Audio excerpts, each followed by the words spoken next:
ભાઈઓ અને બહેનો, જય શ્રી કૃષ્ણ. ધરમ કરમ ચેનલમાં આપનું સ્વાગત છે. શ્રાદ્ધ પક્ષ ચાલે છે ત્યારે શ્રાદ્ધ પક્ષમાં આપણા ઘરે જ્યારે કોઈની તિથિ હોય, આપણા વડવાઓનું શ્રાદ્ધ હોય ત્યારે આપણે બ્રાહ્મણોને જમાડીએ છીએ. પણ ઘણા ઘરમાં હજી એવું છે કે બ્રાહ્મણો જમવા આવે ત્યારે બ્રાહ્મણો આગળ જ તે ગીતાજીનો એક અધ્યાય વંચાવવામાં આવે છે અથવા તો ભાગવતનું પણ વાંચન કરાવે છે. તો આજે આપણે એક વિષ્ણુ ભગવાનની વાત કરીએ અને આમાં સ્વધા માતાની પણ વાત જોડાયેલી છે, એટલે પિતૃલોકની પણ વાત આવી જશે એમ. વિષ્ણુ ભગવાન છે એણે બ્રહ્માની ઉત્પત્તિ કરી અને બ્રહ્માજીને કહ્યું કે તમે પૃથ્વીની રચના કરો. ત્યારે બ્રહ્માજી વિચારે છે અને 4 બાળકોને ઉત્પન્ન કરે છે, જે બાળકોનું નામ છે સનત, સનાતન, સનત અને સ્કંદન. આ 4 બાળકો છે એ આપણે સનત ઋષિ તરીકે પ્રખ્યાત છે. અને આ સનત ઋષિએ તે સ્વધા માતાની દીકરીઓને શ્રાપિત કરી હતી, પણ એ વાત આપણે પછી કરીશું. આ સનત કુમાર 5 વર્ષના થયા ત્યારથી વિષ્ણુ ભગવાનની ભક્તિ કરે છે. એટલી બધી ભક્તિ કે એને એવું લાગે છે કે આપણે આ કામ સોંપવામાં આવ્યું છે. બ્રહ્માજીએ એને કહ્યું હતું કે તમે પૃથ્વીની રચના કરો, પણ એણે એ વાતનો અનાદર કર્યો અને કહ્યું કે અમારે તો નારાયણની ભક્તિ જ કરવી છે. તો એ વિચારે છે કે આપણે મોટું નથી થવું, આવડા રહીએ તો જ આપણે ભગવાનની ભક્તિમાં લીન રહી શકશું.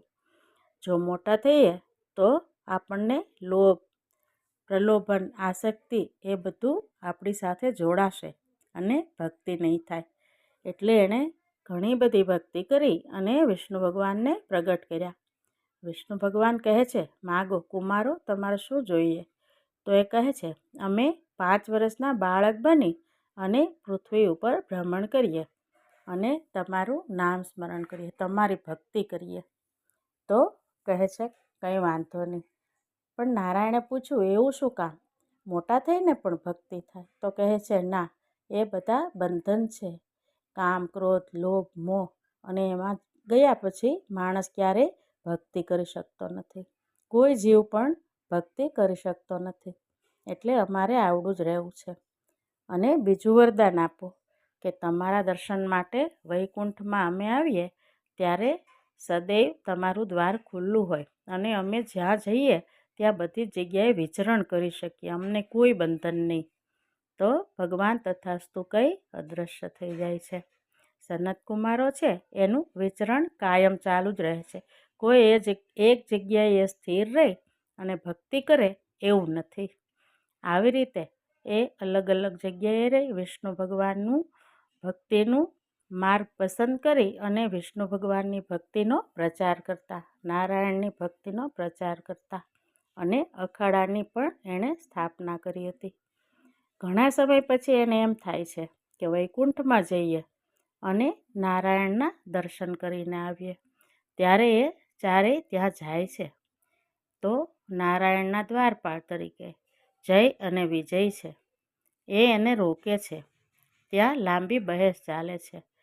અંતે સનત કુમારોથી સહન થતું નથી કે નારાયણે કહ્યું હતું કે તમે મારા દર્શન માટે જ્યારે આવશો તો દરેક વખતે તમારા માટે દ્વાર ખુલ્લા છે, તો આપણને કેમ રોકે છે? કોઈ વાતે માનતા નથી. અંતે સનત કુમાર એને શ્રાપ આપે છે કે તમે પૃથ્વી ઉપર અદૃશ્ય થઈ અને ભટક્યા કરશો અને ફરી વૈકુંઠમાં ક્યારેય તમે નહીં આવી શકો, એટલે તમે અહીંથી જાઓ. આવું કહી દે છે અને દ્વારપાળ મૂંઝાય છે, જય વિજય મૂંઝાય છે. આ વાર્તાલાપમાં વિષ્ણુ ભગવાન વાત સાંભળતા જ બહાર આવી જાય છે અને પૂછે છે, કોણ છે? તો કહે છે, સનત કુમારો છે અને તમારા દર્શન માટે એને અંદર આવવું છે, પણ તમે નિંદ્રામાં હતા એટલે અમે રોક્યા તો અમને શ્રાપિત કર્યા છે. ત્યારે વિષ્ણુ ભગવાન કહે છે, હા, એને મેં કહ્યું હતું કે તમારા માટે સદૈવ વૈકુંઠના દ્વાર ખુલ્લા છે, એટલે એ સાચા છે.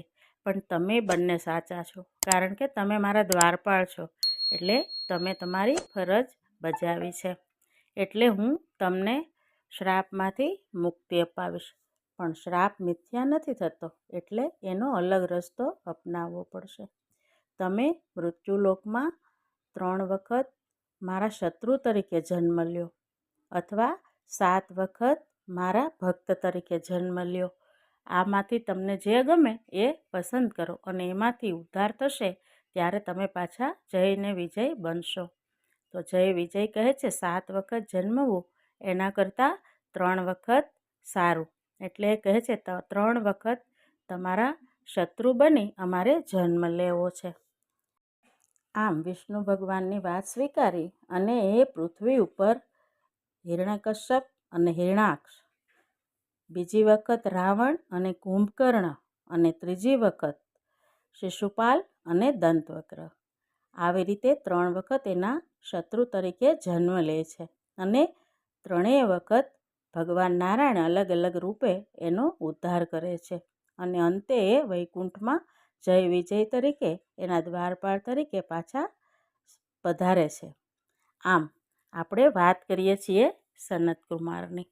હવે આવી રીતે વિચરણ કરતાં કરતાં એ એક જગ્યાએ તપ કરે છે, અને તપ કરવા બેસે છે ત્યારે એવી જગ્યા એણે પસંદ કરી હતી કે જ્યાં કોઈ આવે જ નહીં, એને કોઈ હેરાન ન કરે. પણ પિતૃલોકની કન્યા, જે સ્વધા માતાની પોતાના મુખમાંથી પ્રગટ થયેલી 3 દીકરી છે, કલા, ધન્યા અને નૈના, આ 3 દીકરીઓ છે એ વિચરણ કરતી હતી અને અહીંથી અહીં ઘૂમા કરે છે. એવી રીતે એ સનત કુમાર જ્યાં તપ કરતા હતા ત્યાં સુધી પહોંચી ગઈ, અને એ નીકળી ત્યારે એક દીકરીનો ચૂંદડીનો છેડો છે એ સનત કુમારને અડી જાય છે, અને એ તપ ભંગ થાય છે. પણ વિષ્ણુના સાચા ભક્ત છે એટલે ખૂબ ક્રોધિત થાય છે, અને કહે છે તમે કોણ છો?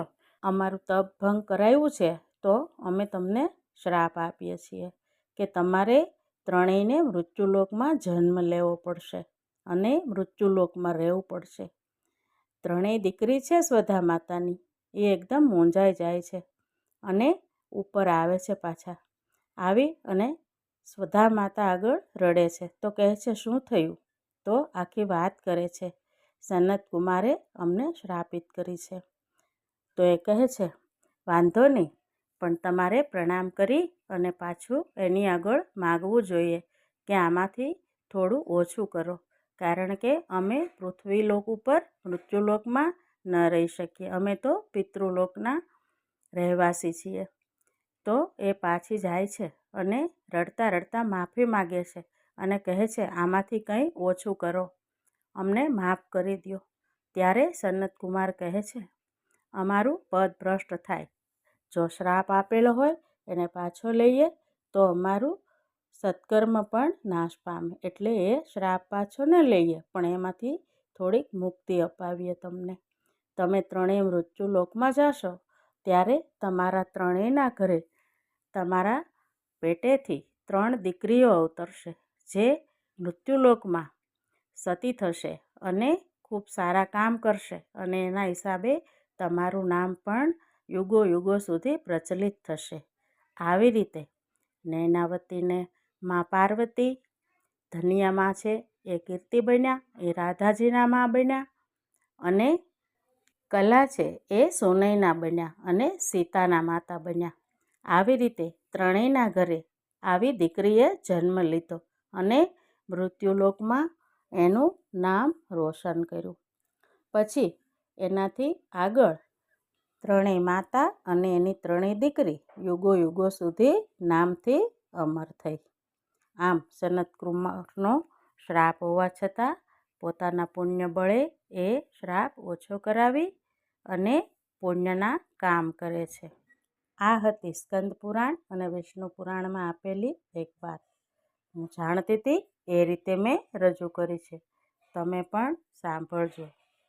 અને હા, આપણી ધર્મ કરમ ચેનલને લાઈક, શેર અને સબસ્ક્રાઈબ કરવાનું ભૂલતા નહીં. જય શ્રી કૃષ્ણ.